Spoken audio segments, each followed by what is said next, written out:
ہمارے حضرت کے پاس ایک شخص آیا, اس نے کہا, وہ پٹھان تھے, ہمارے حضرت سے بیعت ہوئے. انہوں نے کہا کہ مجھے اپنی بیوی پہ چھوٹی چھوٹی باتوں پہ غصہ آتا ہے تو میں اس کو مارتا ہوں, بعد میں مجھے ندامت ہوتی ہے کہ یہ کیا ہو رہا ہے. بولو بھائی, غلط ہو رہا ہے. لیکن اللہ کا خوف تھا نا, تو ان کو احساس ہو گیا کہ میں جو بیوی کو بلا وجہ مارتا ہوں, بلا وجہ کیا مارنا تو بہت سخت حالت میں اللہ نے اجازت دی ہے, بہت ہی کوئی معاملہ خراب ہو جائے تو ہاتھ اٹھانے کی اجازت دی ہے. ہمارے نبی صلی اللہ علیہ وسلم نے پوری زندگی اپنی کسی زوجہ پر ہاتھ, بولو بھائی, نہیں اٹھا. یہ نبی کے اخلاق تھے. ہمارے ہاں بعض لوگوں میں رواج ہے جانوروں کی طرح کوٹتے ہیں, پیٹتے ہیں, تمیز سے بات ہی نہیں کرتے. جب بات کریں گے, یعنی حضرت مفتی تقی عثمانی صاحب ایک بیان فرما رہے تھے کہ ایک شخص نے, فرماتے ہیں, مجھے بتایا میرے والد صاحب کو کہ میں جب گھر میں جاتا ہوں تو سب گھر والے ڈرنا شروع ہو جاتے ہیں, کانپنا شروع ہو جاتے ہیں. تو بڑے فخر سے بتا رہا تھا کہ میرا گھر میں اتنا روب ہے. تو فرمایا کہ یہ قابل تعریف نہیں ہے. ہم نبی کو اگر فالو کرنا ہے, نبی کی اتباع کرنی ہے, تو صحیح حدیث ہے, حضرت عائشہ رضی اللہ تعالی عنہا فرماتی ہیں کہ آپ صلی اللہ علیہ وسلم جب گھر میں داخل ہوتے تھے تو مسکراتے ہوئے چہرے کے ساتھ داخل ہوتے تھے. تو مجھے جب کسی نے بتایا نا ایک طالب علم کا قصہ کہ وہ گھر میں داخل ہوتا ہے تو گھر والے کانپنا شروع ہوتے ہیں, میں نے کہا وہ کوئی چنگیز خان کی اولاد ہوگا, پھر وہ اس کا اصلاحی تعلق کس سے ہوگا؟ چنگیز خان سے. چنگیز خان بھی جب بغداد آیا تھا نا تو سب کیا ہو گئے تھے؟ کانپنا شروع ہو گئے. تو بھائی ہم محمد صلی اللہ علیہ وسلم کی روحانی اولادوں میں ہیں, ہم چنگیز خان اور فرعون کی اولادوں میں نہیں ہیں.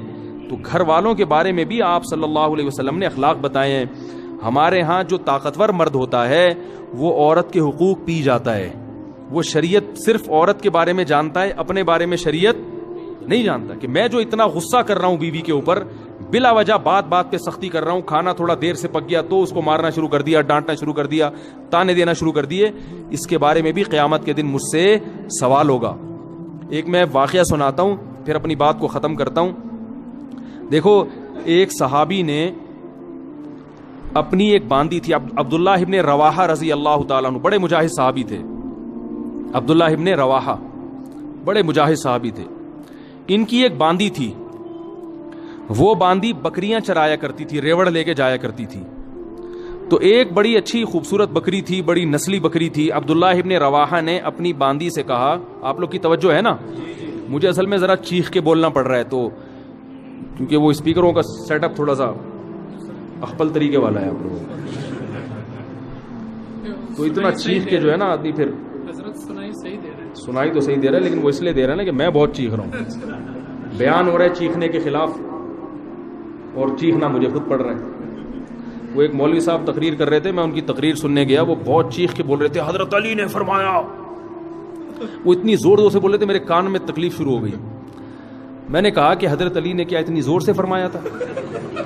ہے بھائی, بھائی جیسے حضرت علی نے آرام سے فرمایا تھا تو امام صاحب آپ بھی آرام سے ہی فرما دیں.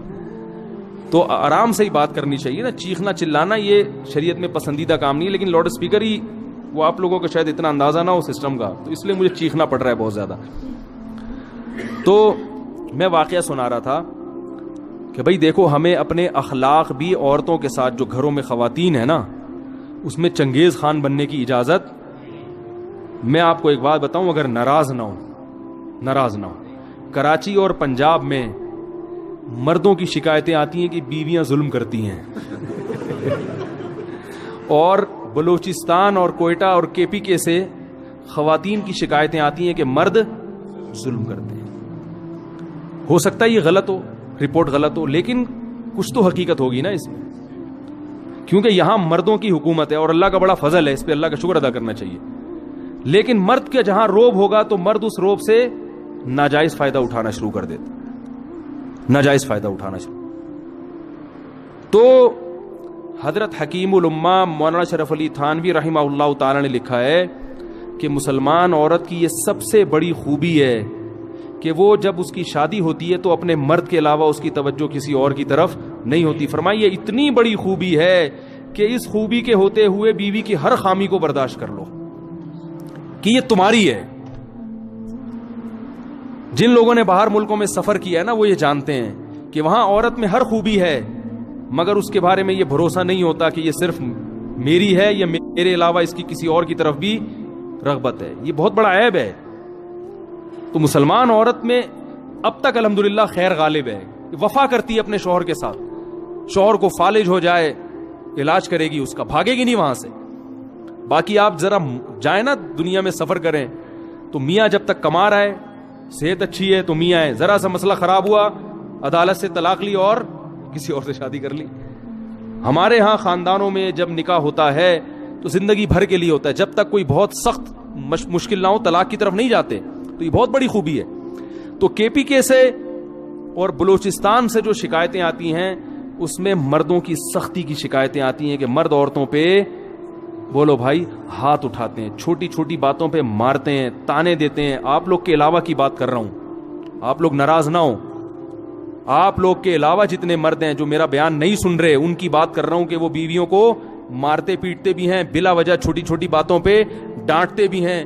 اور معذرت کے ساتھ اس میں دیندار اور بے دین سب برابر ہیں. وہ سمجھتے ہیں ہماری غیرت, ہم نے بیوی کو جو ہے نا ایسا دبا کے رکھا ہوا ہے, صحیح ہے نا, جب چاہے تھپڑ مار دیں کچھ نہیں کر سکتی. تو یہ غیرت نہیں ہے, یہ بد اخلاقی ہے. سب سے زیادہ روب محمد صلی اللہ علیہ وسلم کا تھا گھر میں, اور سب سے بڑا حق کس کا تھا؟ محمد صلی اللہ علیہ وسلم کا. لیکن پوری زندگی آپ نے کسی زوجہ پہ ہاتھ نہیں اٹھایا. آپ کہیں گے کہ بھئی ان کی بیویاں اتنی فرما بردار تھیں, جو کہو کر دیتی ہوں گی. ایسا نہیں تھا, فرما بردار تو تھیں, لیکن میاں بیوی میں جو اونچ نیچ ہوتی ہے وہ ہمارے نبی کے گھر میں بھی ہوتی تھی. صحیح حدیث میں ہے کہ ایک مرتبہ آپ صلی اللہ علیہ وسلم اپنی بیویوں سے ناراض ہو کے 1 مہینے کے لیے گھر سے باہر چلے گئے. کیونکہ جب میاں بیوی کا رشتہ ہوتا ہے تو پیغمبر کا اور امتی کا رشتہ الگ ہے اور شوہر بیوی کا رشتہ الگ ہے. اور اللہ نے آپ کے گھر میں یہ واقعات اس لیے ہونے دیے تاکہ امت کو سبق ملے کہ بھائی اختلاف کے وقت کیا کرنا ہے. تو کتنا پریشان ہوئے ہوں گے کہ 1 مہینے کے لیے گھر سے غائب ہو گئے. فرمایا میں نہیں آؤں گا قریب کسی کے. اور جب 29 تاریخ ہوئی ہے نا تو گھر چلے گئے. صحابہ نے کہا یا رسول اللہ بھی 30 دن پورے نہیں ہوئے. آپ نے فرمایا مہینہ 29 کا تھا. ٹھیک ہے, مہینہ کس کا تھا؟ ناراضی کو ختم کر دیا پھر. لیکن ایسا نہیں کیا کہ ناراض ہوئے تو گھر میں چیزیں توڑنی پھوڑنی شروع کر دی ہوں اور اٹھا کے مارنا پیٹنا شروع کر دیا ہو, جو آج ہمارا حساب کتاب ہے. ہاں کوئی بہت ہی ٹیڑھی پسلی کی عورت ہے, بالکل ہی سدھرنے کا نام نہیں لے رہی, تو شریعت نے پھر مجبوری میں ہاتھ اٹھانے کی اجازت بھی دی ہے. لیکن ایسی عورتیں ہمارے معاشرے میں ان کا ریشو بہت کم ہوتا ہے, خاص طور پر ان علاقوں میں تو فرما برداری کا عنصر زیادہ ہے. تو اس میں ایک چیز میں ایک حدیث آپ کو سناتا ہوں, اس کے بعد اپنا بیان ختم کرتا ہوں. عبداللہ ابن رواحہ رضی اللہ تعالیٰ عنہ, عرب جو تھے نا یہ عورتوں پہ بڑے سخت ہوا کرتے تھے, خاص کر قریشی. جو قریش کے قریشی لوگ تھے نا یہ بیویوں پہ کیا ہوتے تھے؟ سخت ہوتے تھے. لیکن اسلام آنے کے بعد کیسے تبدیل ہوئے؟ عبداللہ ابن رواحہ رضی اللہ تعالیٰ عنہ نے نبی وہ اپنی باندی سے کہا کہ میری اس بکری کی خاص طور پر تم نے کیا کرنی ہے؟ حفاظت کرنی ہے. تو اللہ کی قدرت کہ وہ بھیڑیا آیا اور اس بکری کو کھا گیا.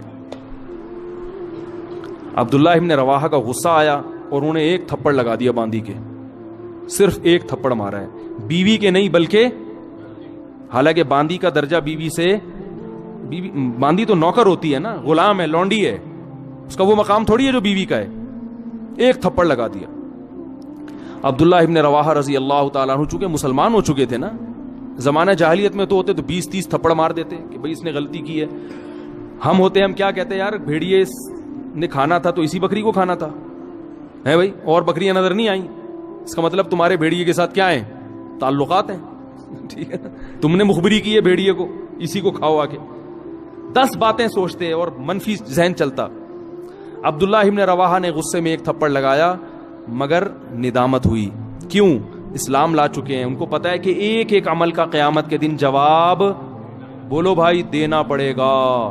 اگر اس میں باندی کی غلطی نہیں تھی تو میرا تھپڑ قیامت کے دن اعمال میں لکھا جائے گا, اور عین ممکن ہے کہ باندی کی غلطی نہ ہو, کیونکہ بھیڑیا جب آتا ہے تو وہ تو نگرانی کے باوجود کھا جاتا ہے.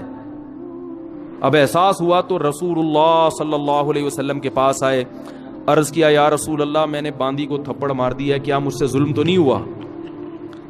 مختصر سنا رہا ہوں حدیث. آپ صلی اللہ علیہ وسلم نے صحابی کو حکم دیا کہ اس باندی کو آزاد کر دو. اس وقت آج کے حساب سے دیکھا جائے تو باندی کی قیمت کروڑوں اربوں روپے بنتی تھی. سب سے مہنگا مال کیا ہوتا تھا اس زمانے میں؟ باندی. ایک تھپڑ کے بدلے میں نبی نے کیا حکم دیا؟ اگر جہنم کی آگ سے بچنا چاہتے ہو تو اس کو آزاد کر دو. عبداللہ ابن مسعود رضی اللہ تعالیٰ عنہ نے ایک دفعہ اپنے غلام کو مارا. وہ بھی غلام تھا، نوکر تھا، بیوی نہیں تھی. غلام کا مقام تو بیوی سے کم ہوتا ہے.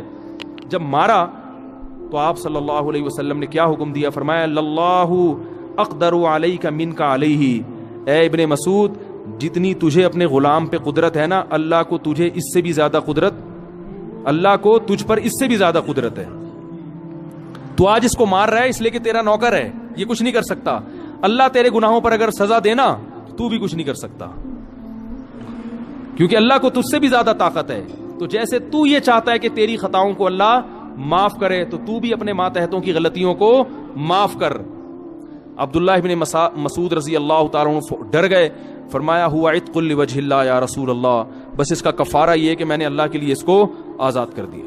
فوراً آزاد. کروڑوں روپے کی ملکیت ضائع کر دی اپنی، آزاد کر دیا. تو آج بیویوں کو مارا جاتا ہے، بلا وجہ پیٹا جاتا ہے، بلا وجہ تانے دیے جاتے ہیں. تو نے باپ کے گھر سیکھا کیا ہے؟ تیرے باپ نے تجھے تربیت نہیں کی، تیری ماں نے تجھے سکھایا نہیں ہے. یہ کتنے برے تانے ہیں بد اخلاقی والے. بھائی کوئی خامی ہے تو محبت سے انسان بتا دے. ہمارے ہاں اصلاح کا عنصر کم ہوتا ہے، تانے دینے کا عنصر بولو بھائی زیادہ ہوتا ہے. تو بھائی یہ اگر آپ اس طرح سے کریں گے تو کل قیامت کے دن اس کا جواب اللہ کو بولو بھائی دینا پڑے گا. تو یہاں بھی اپنے اخلاق درست کرنے کی ضرورت ہے. تو اللہ نے ہمیں جو پیغمبروں کا جو سلسلہ بھیجا، ان پیغمبروں کا بنیادی مقصد بھی یہ ہے کہ ہم اللہ کے حقوق بھی ادا کریں، جس میں نماز ہے، روزہ ہے، زکوٰۃ ہے، قربانی ہے، اور مخلوق کے حقوق بھی ادا کریں جس میں والدین بھی ہیں اور اولادیں بھی ہیں. تو یہ ساری چیزیں ہمارے گھروں میں آئیں گی جب ہم دین کی طرف آنے کی کوشش کریں گے. اور آج آپ اپنے بڑوں کے حقوق ادا کرو گے تو کل بڑھاپے میں آپ کی اولاد آپ کے حقوق ادا کرے گی. اور اگر آپ آج نہیں ادا کرو گے تو کل بڑھاپا پھر آپ پر بھی آئے گا، پھر لوگ آپ کے حقوق بھی ادا کرنے کے لیے تیار نہیں ہوں گے. اللہ تعالیٰ سے دعا ہے کہ جو کچھ کہا سنا اللہ تعالیٰ اس میں جو کمی کوتاہی ہوئی اللہ معاف فرمائے، اور اس پر ہم سب کو عمل کرنے کی توفیق عطا فرمائے. سبحانک اللہم بحمدک نشہد ان لا الہ الا انت نستغفرک ونتوب الیک.